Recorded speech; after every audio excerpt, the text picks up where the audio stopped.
سعد بن معاذ. والسيادة السؤدد هذا شيء من الله، فإن سعدا لم يكن كبيرا في السن، لكنه لما أسلم لم يبق أوسي إلا أسلم إلا واحد، ثم أسلم بعد ذلك قبل أحد أو قبل بدر، لسؤدد سعد في قومه، مع أن سعدا يومها لتوه جاوز 30. فلما مات استشهد عليه رضي الله عنه نزل من السماء 70,000 ملك يشيعونه.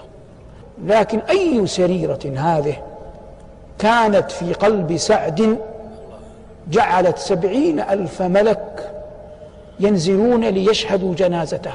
إن لسعد أعمالا وسرائر جعلت ذكره يشيع حتى في السماوات، فلما مات حتى أهل السماوات لما شاع عندهم من ذكره الصالح وعمله الذي كان يرفع شعروا بفقد سعد، فنزلوا يشاركون في تشييعه.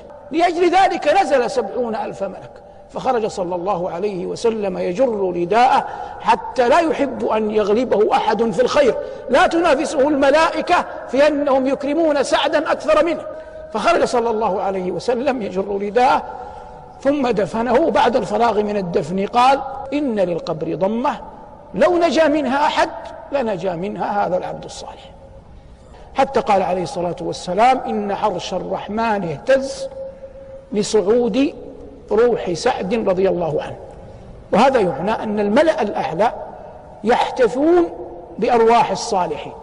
ورب رجل في الدنيا لا يعرفه أحد، لم يظهر على الشاشات ويجهله جيرانه، وربما يموت ولا يدري أحد أنه مات، ولا يحمل جنازته إلا قليل، وترى الناس لا يذكرونه بعد موته بأيام ينسونه، وربما يكون له من الأعمال عند الله ما يحتفي به أهل السماوات ويرفع مقامه ويمد له في قبره مد البصر ويرى من رحمة الله ما لا يراه.